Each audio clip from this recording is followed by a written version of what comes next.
Well, good afternoon, everybody. Welcome to the Press Club Brussels, or good morning, indeed, if you're joining us from the UK.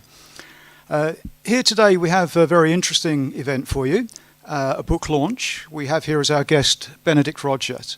Benedict is a leading human rights campaigner and also, if I may say, Ben, a thorn in the side to the Chinese Communist Party. And he's here to talk to us this morning about his latest book called the China Nexus. Ben has an incredible CV, one of the founders of Hong Kong Watch, also involved with Christian Solidarity Worldwide, and also with the China Tribunal, I believe that you've been working on. Very, very important, of course. China Tribunal is the organisation which, under Sir Geoffrey Nice QC, really approved the designation of the persecution of the Uyghurs as an act of genocide.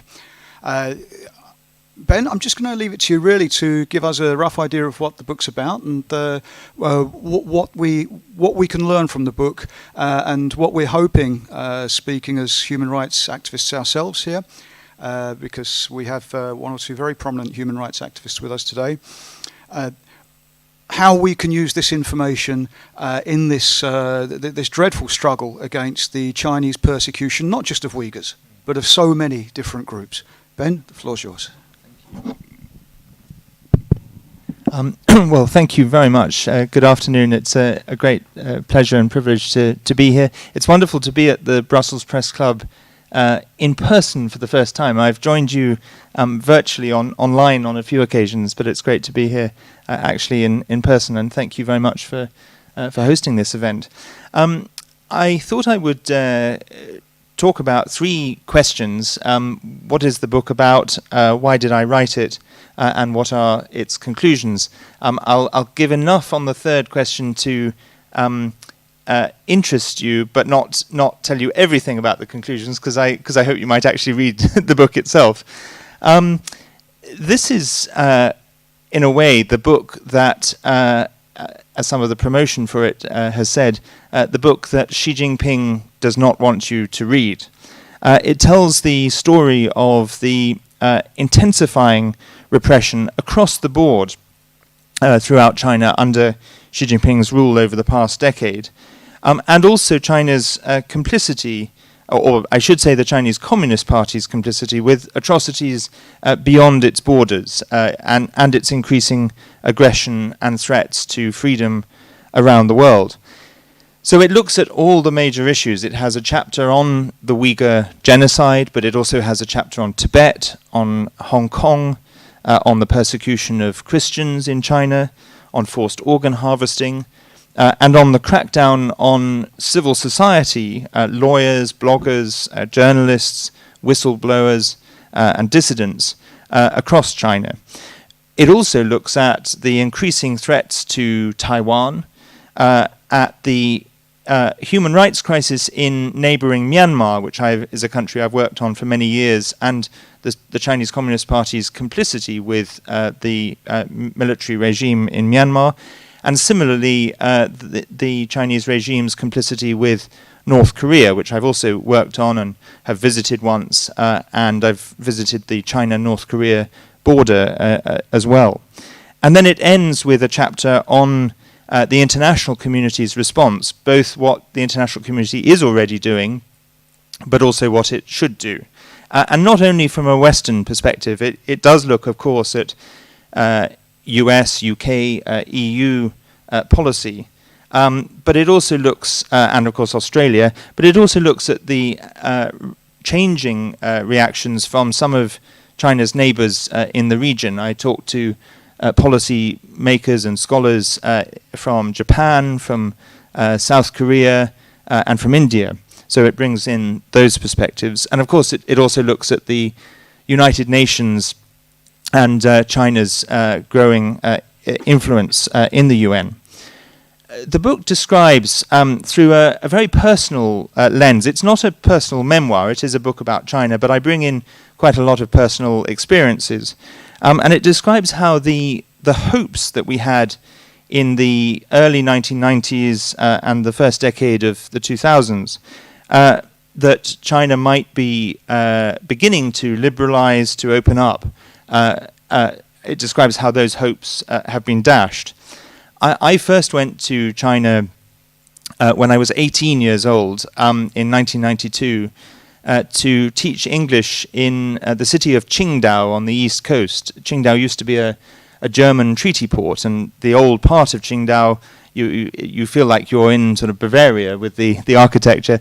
It's also famous for the best beer in China, although that wasn't the reason I went there. It was a nice discovery once I was there. And I had a wonderful time in Qingdao, and the book opens with my experiences as an 18-year-old teaching English in Qingdao. And in a way, the first chapter and then the second chapter, which describes the first 5 years after the handover of Hong Kong, because I lived in Hong Kong when I worked as a journalist for the first 5 years after the handover, 1997 to 2002. It was my first job after university. So the first two chapters of the book are the most personal and in some ways the most light-hearted. It gets heavier going as you get deeper into the book. But I wanted to bring in those personal experiences, particularly in order to show that one very key message of the book, and I think it's a message that all of us working on China should get across, is that far from being anti-China, I love China as a country, and the first two chapters hopefully show that. I made a lot of friends there. I love the history, the culture, the people of China. It's the Chinese Communist Party that I oppose and am critical of. And it's precisely because I love China that I want the peoples of China to have their human rights respected and the freedoms that they deserve. I travelled very often throughout China. I think I've lost count now, but more than 50 times over the years. And I describe some of those travels in the book. And during those years of the late 90s and early 2000s, there was a sense that, on the one hand, of course, the Chinese Communist Party has always been repressive, but there was a sense that there was a certain amount of space during that time opening up for civil society, to some extent for religious practitioners, for even Chinese human rights lawyers. There was a movement of Chinese human rights lawyers that opened up. And I met some of those people. I met Chinese lawyers, Chinese dissidents, underground church leaders. And although there was repression and there were red lines that they knew they couldn't cross, within those red lines there was a certain amount of space. And I think what's happened under Xi Jinping's rule is that all of that space has disappeared. And indeed, many of the people involved have disappeared. Literally, lawyers and dissidents disappeared. And so the book charts that change. I think the book identifies some key turning points where China moved from this path of, we thought, some degree of opening to real crackdown. And probably the first turning point was actually just slightly before Xi Jinping came to power. I think the time of the 2008 Beijing Olympics was a turning point. We saw in December that year the arrest of Liu Xiaobo, who was awarded the Nobel Peace Prize, and of course he was never released, and he died effectively shackled and in detention from cancer. I think the events that we saw in the rest of the world probably contributed to the crackdown. So the what we once called the Arab Spring in 2010 and the other color revolutions were turning points, because I think the Chinese regime saw what was going on in other countries and thought we don't want this kind of uprising or protest here. But Xi Jinping assuming office at the end of 2012 led to even greater intensification of the crackdown.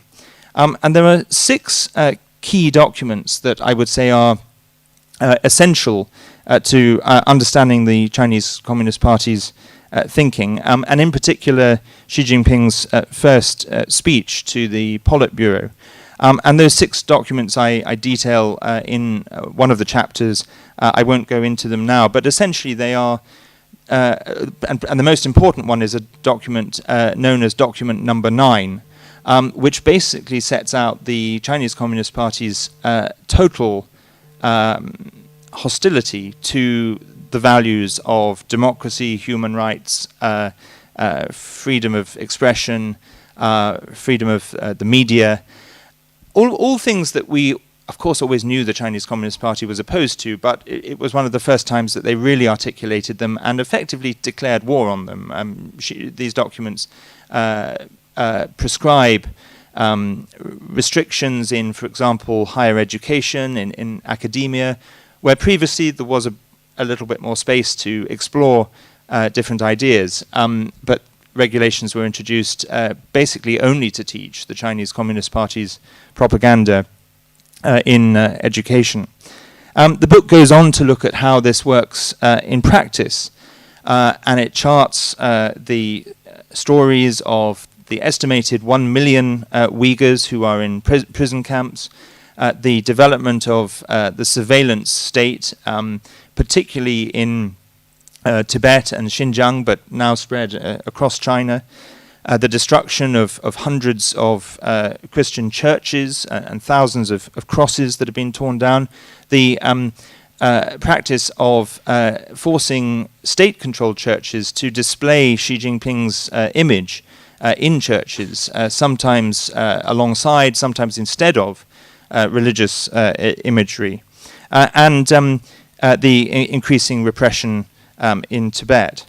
And it links the human rights crisis to other global challenges. So, for example, and this was something I wasn't really aware of until I started to research the book, Tibet is incredibly relevant to the whole issue of climate change. The what's known as the Third Pole region. Tibet is at the confluence of a number of major rivers in the region, and as climate change grows, Tibet, not only Tibet itself, but the rest of the region, is very much affected. And yet Tibetans have no voice on this because they're under the CCP's repression.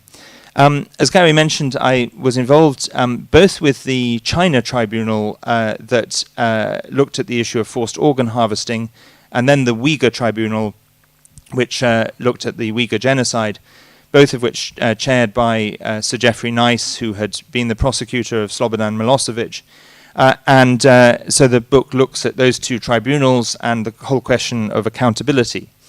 And then on Hong Kong, there are actually two chapters on Hong Kong. The first looking, as I mentioned earlier, at the first 5 years of after the handover, and concluding at that point that one country, two systems, the principle on which Hong Kong was handed over to China, was in the early years working pretty well. When I left Hong Kong in 2002, I could see some emerging subtle problems, and I described them in the chapter. But overall, I left actually feeling one country, two systems was working pretty well. Hong Kong had pretty much a high degree of freedom and autonomy, and I was quite hopeful for Hong Kong's future. The turning point, and there may have been things happening before this, but the turning point for me was the umbrella movement protests in 2014, and then everything that's happened since then, the protest in 2019, the introduction of the very draconian national security law that basically strips away all of Hong Kong's freedoms and autonomy. On the question of the threats to Taiwan and why we should support Taiwan and do everything we can to prevent an invasion, but also be prepared to stand by Taiwan in the event of an invasion, it asks the question, why does Taiwan matter?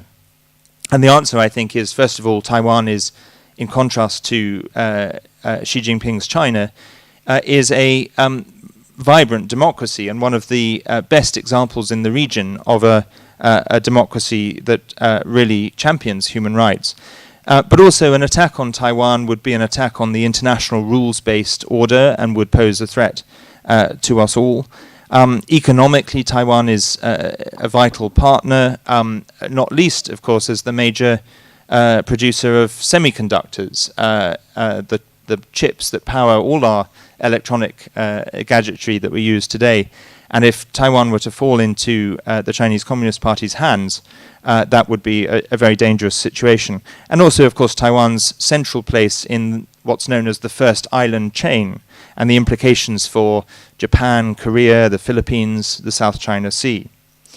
So let me turn briefly to the question, why did I write the book? I've described what's in the book, but why did I write it? When I first had the idea for the book, I thought to myself initially, well, there are thousands of books on China. What can I really add value? But I then realized, the more I thought about it, that actually, although there are many books on China, there are very few, if any indeed, that really put together the full picture of the human rights crackdown in all its diverse dimensions that I've just outlined. And I thought there is a place for providing a comprehensive analysis of the whole situation, as, I guess, a wake-up call for the free world. I wanted, as I've mentioned already, to convey the message that I love China, and it's the CCP that I oppose. And I wanted to awaken people to the threat that the CCP poses to our own freedoms, through, in part, through my own experiences and the experiences of others and the examples around the world. In 2017, I was denied entry to Hong Kong on the orders of Beijing, and I believe that I was probably the first foreigner to be denied entry to Hong Kong. There have been a number of people since me, but I think my case was the first, and I begin the introduction with a description of that experience. I've subsequently experienced, over the last 4 or 5 years, a steady campaign of intimidation and harassment by anonymous sources, but I can only assume acting on behalf at some level of the Chinese regime. So I've received anonymous threatening letters sent to my home address in London, and my home address is not something I advertise publicly, but I received quite a number of letters there. Some letters were sent to my neighbours in the suburb of London where I live, which is a new way of getting to know my neighbours. And even my mother, who lives in a different part of the UK, received several letters basically telling her to tell her son to stop doing what he's doing. Luckily, I have a very supportive mother who has a good sense of humour, and she said to me that her response when she received these letters was, "I gave up many years ago trying to tell you to shut up, so I'm not going to start now." But the fact that they would go to such lengths is extraordinary. There have been British members of Parliament who I know, they've told me directly, have been lobbied by the Chinese embassy to ask them to tell me to stop doing what I'm doing. I've had email threats and harassment.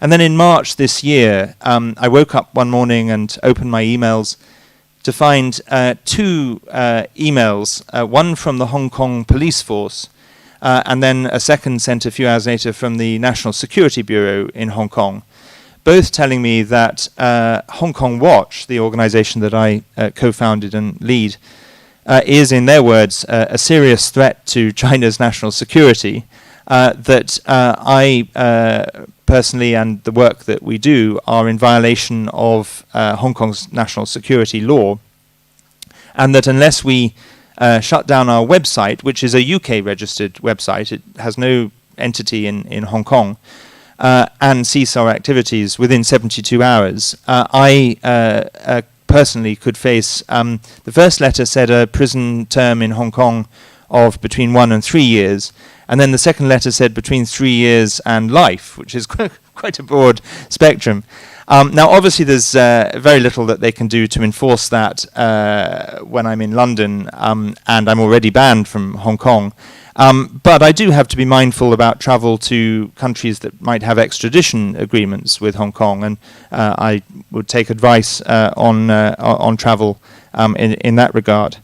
So that just illustrates the extent of the tentacles of the Chinese Communist Party, and if they're doing that to me, think how much more severe the threats are to exiled Chinese, Hong Kongers, Uyghurs, Tibetans, and also the infiltration in all of our institutions, our universities, the business sector, the political world. And I think it's time to wake up to all of that. So the book is really a call to action. I'll draw to a conclusion just by briefly summarizing what I think we should do, what the recommendations of the book are. I set out in the final chapter 10 ideas that I group into 3 thematic clusters. So I'm not going to spell out all 10 ideas now, but just broadly the 3 sort of baskets of issues we should be looking at and responding to. The first is we should be looking at what we can do to end impunity, to ensure accountability for atrocity crimes, and applying punitive consequences for the regime's behavior. If the regime thinks that it can get away with dismantling Hong Kong's freedoms in breach of an international agreement, the Sino-British Joint Declaration, or committing genocide against the Uyghurs in breach of international law, then it is just going to be emboldened. And if there's no response for those crimes, then it will be emboldened in its aggression towards Taiwan and beyond. The second basket of recommendations is to look at providing lifelines for those who need to escape.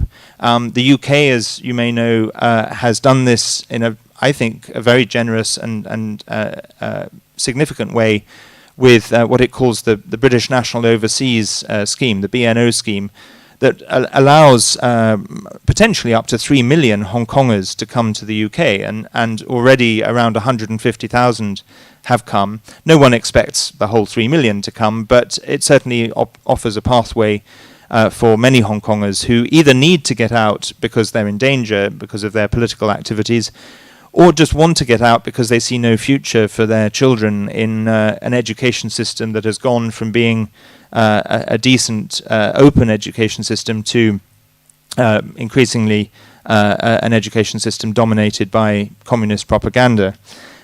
So looking at what else other countries, the EU member states, the US, Canada, Australia, could do to provide similar lifelines to those who need to get out. Empowering dissent, where possible within China, and I think there is work to be done around, for example, how can we overcome what's known as the Great Firewall of China, the internet censorship within China, but also how can we empower diaspora communities beyond China's borders.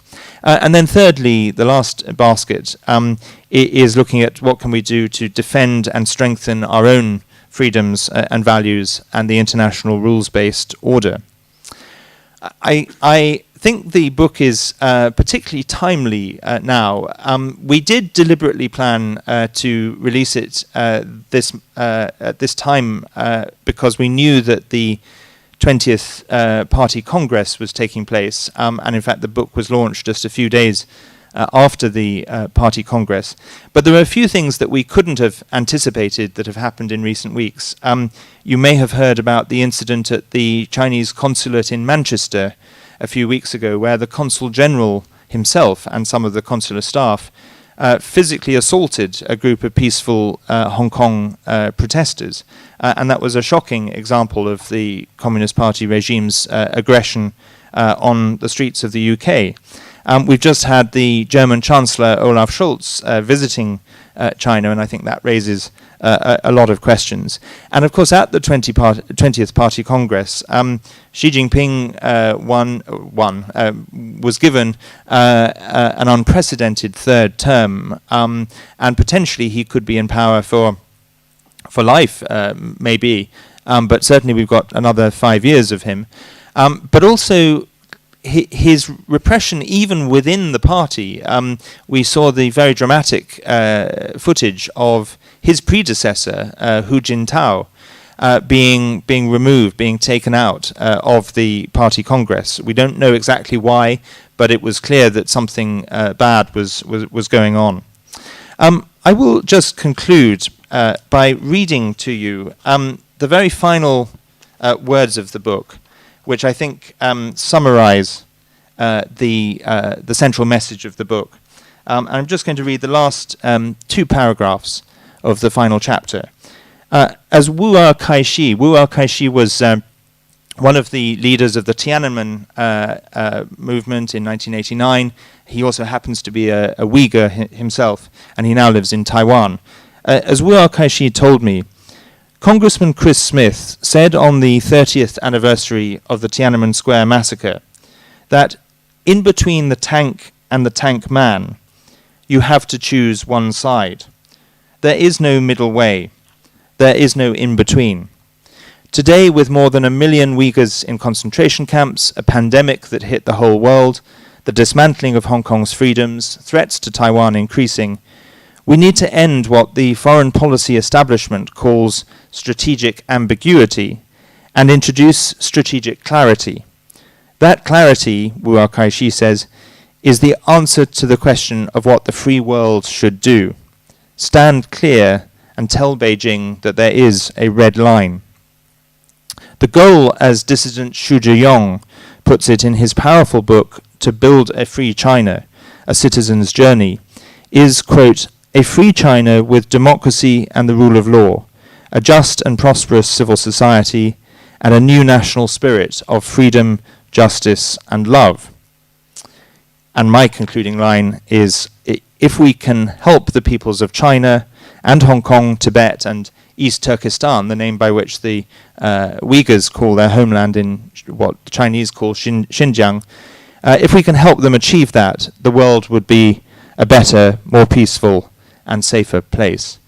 So I look forward very much to your comments and questions, and thank you so much for having me. Well, Ben, thank you very much. Thank you very much for this. I've got a couple of questions. I'll try to sort of maybe roll them together, because there's a few actually.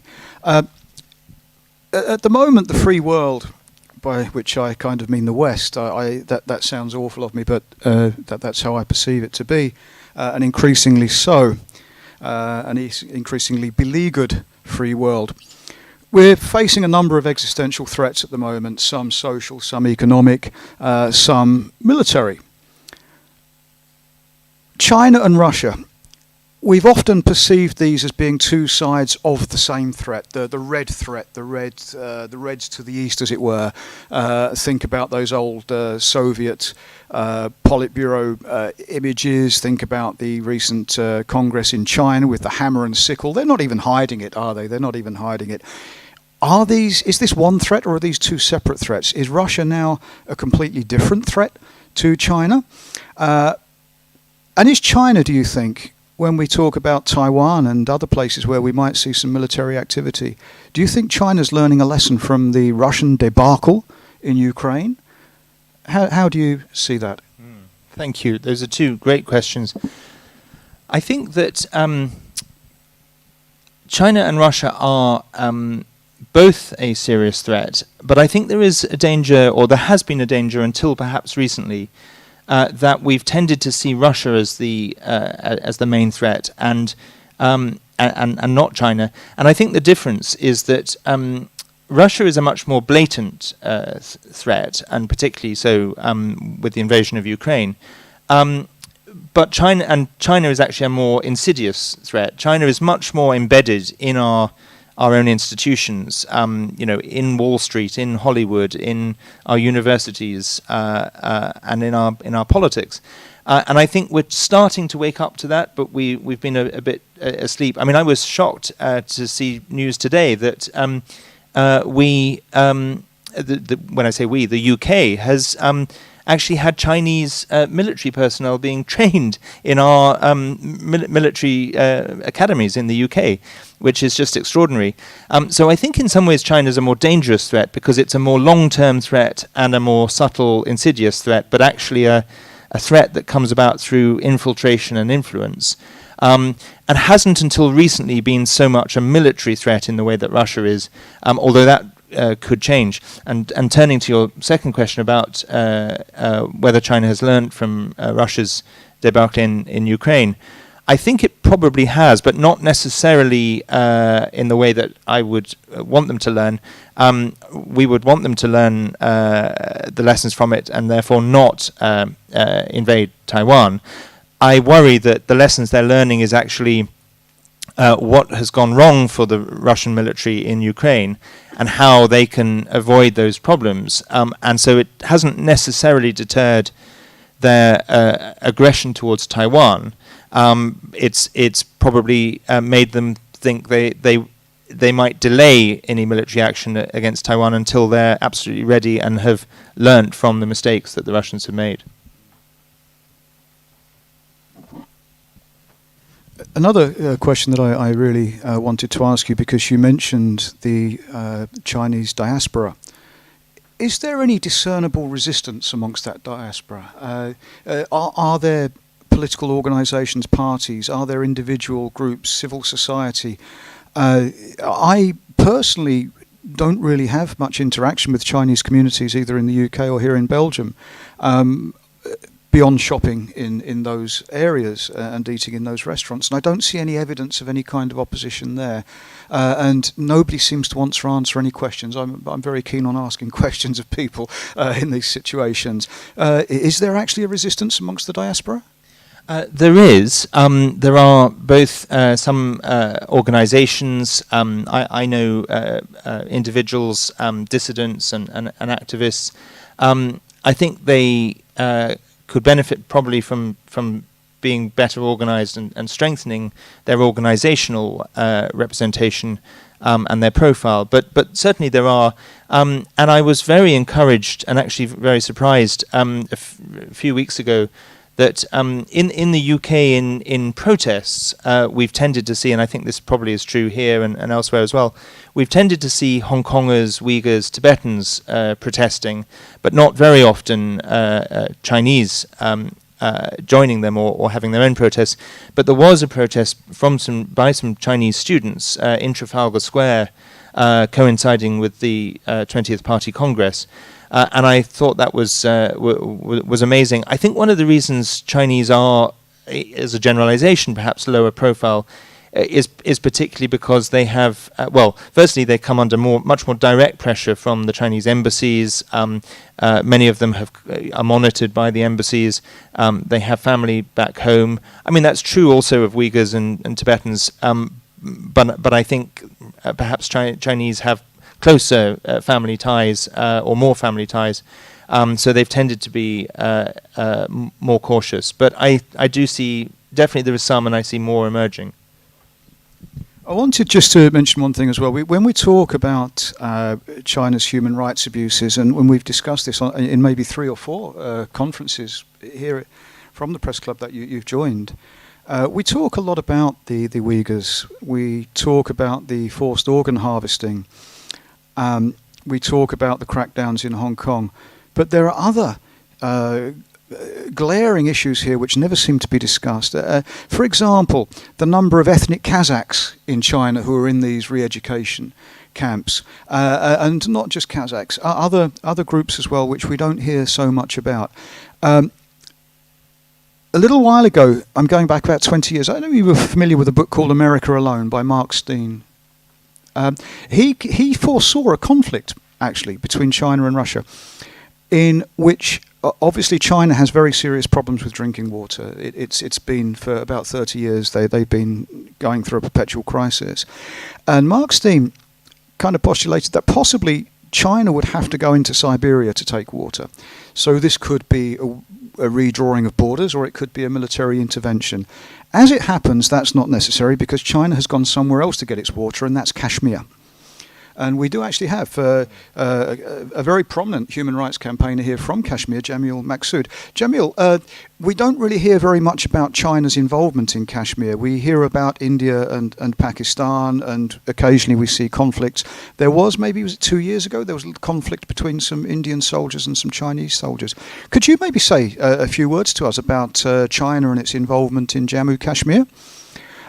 Leo, do you think we could get a microphone for Jamil? And if we can maybe get Jamil on camera. Thank you. Yeah. Yes. Perfect. Thank you very much, and thank you too. It was great indeed to hear from you. The pretty central Chinese perspective, and its human rights situation emerging in various areas which are under the administration of China. So having regard Chinese involvement in Jammu and Kashmir, it is not a new phenomena. It is since 1962, when both China and India were engaged in war, and China has occupied a substantial portion of Jammu and Kashmir, which is known as Aksai Chin. It is a quite big chunk of land of Jammu and Kashmir. This is one thing.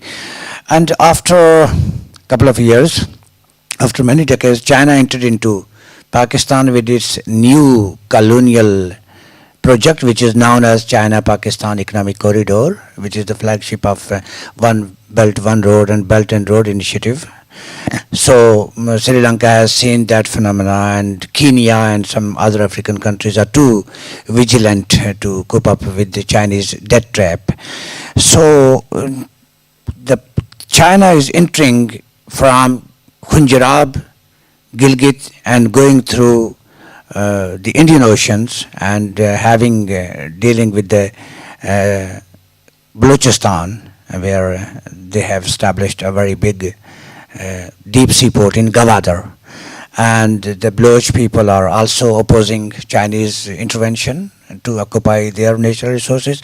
Same is the case with us. We have been occupied, or China get involved from two ways. One is from Gilgit-Baltistan, other is from Pakistani administered Kashmir, which is commonly referred as Azad Jammu and Kashmir, where we have a de facto government run by Islamabad.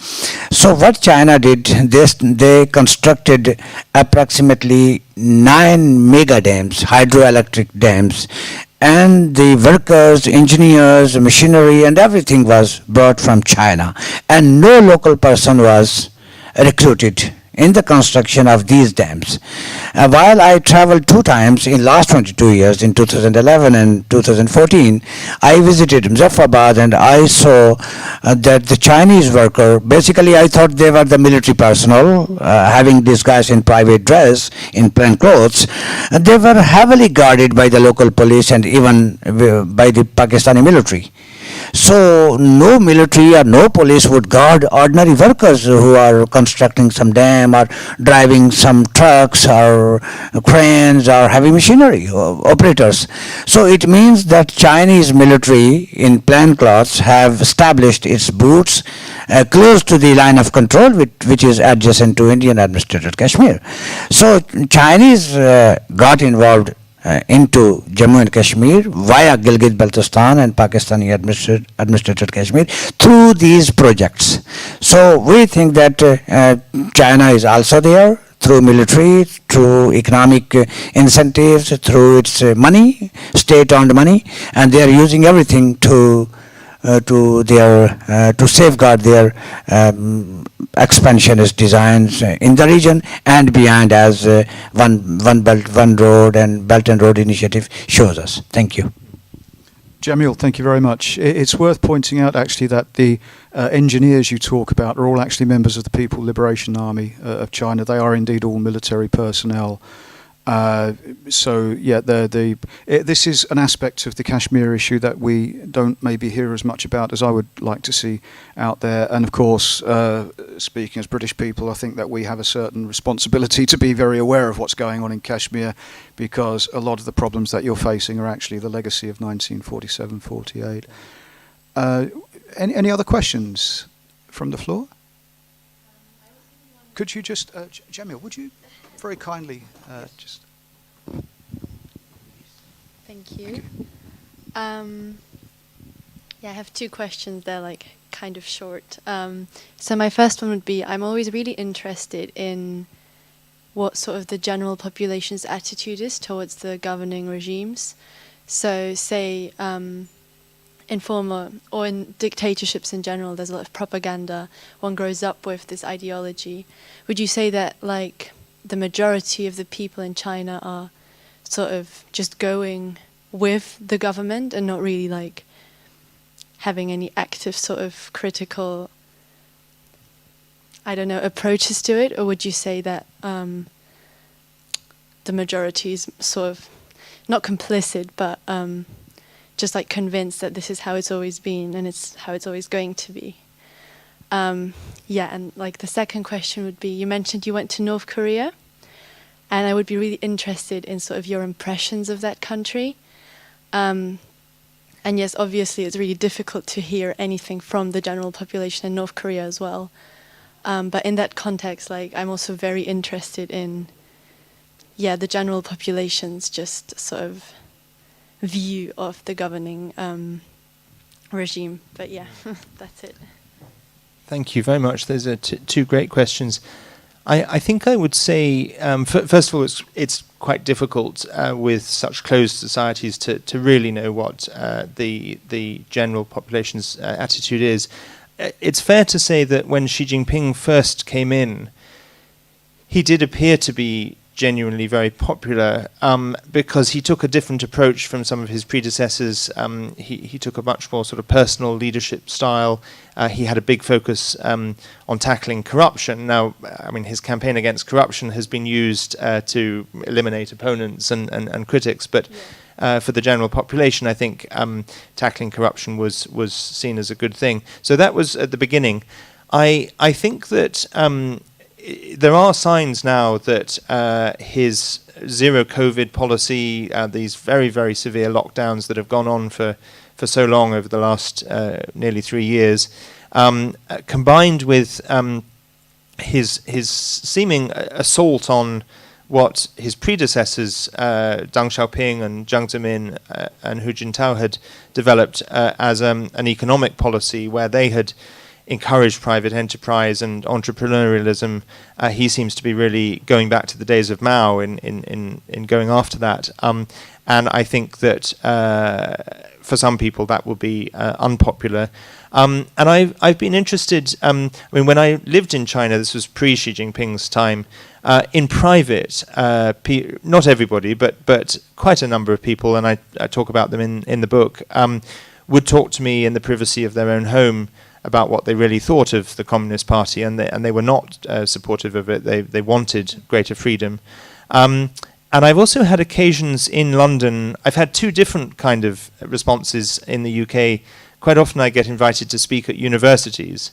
And on several occasions there've been Chinese students in the audience, and they have asked me questions that are clearly resulting from propaganda, very questions that are very sympathetic to the party's line.